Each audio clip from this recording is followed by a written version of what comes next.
Ici, c'est Fressenville, 2200 habitants et un club de foot féminin.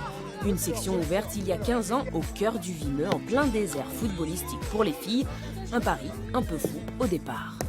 Sportivement, ça a été compliqué au début. On a pris des 24-0 sur le premier match. Après, on prenait des 10-0, des 12-0. Enfin, bon, on jouait des grosses équipes, l'Amiens SC, on a joué Beauvais. Enfin, c'était compliqué.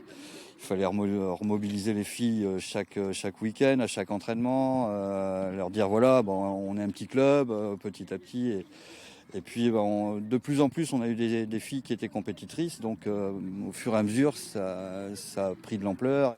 Même si aujourd'hui la section féminine compte une 60aine de licenciés, pas toujours facile de trouver des joueuses, notamment chez les adultes.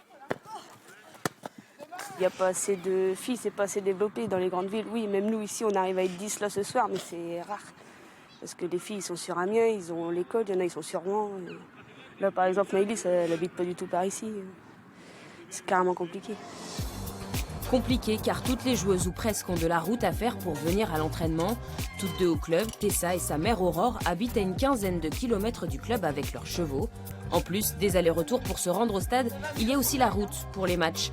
Peu de clubs féminins dans la région, ça signifie des équipes plus éloignées les unes des autres, donc des trajets plus importants pour se rendre en compétition.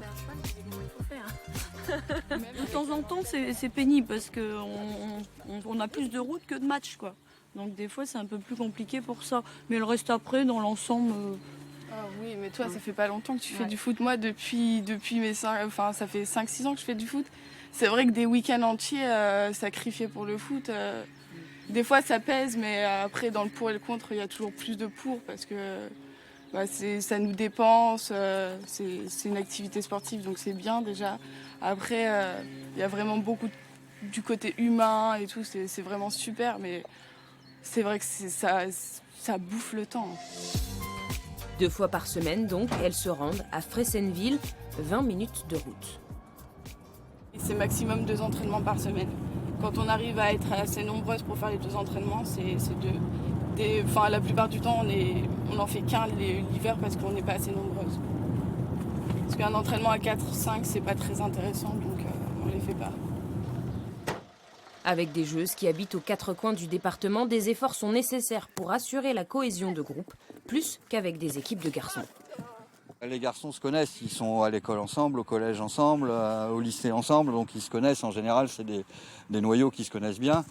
Nous, les filles, elles viennent un peu d'horizons différents, d'écoles différentes, donc il faut déjà les amener à ce qu'elles s'entendent ensemble. Bien joué les filles. On essaye aussi d'avoir une cohésion de groupe en organisant, il y a le tournoi en Vendée, il y a des petites soirées qu'on fait entre nous. Mais franchement, au niveau mentalité, c'est une super mentalité au niveau des filles, quoi. Et c'est dès le plus jeune âge que l'on cultive cette mentalité. Le club compte de plus en plus d'éducateurs formés à l'encadrement des jeunes filles. Le but, attirer toujours plus de nouvelles joueuses.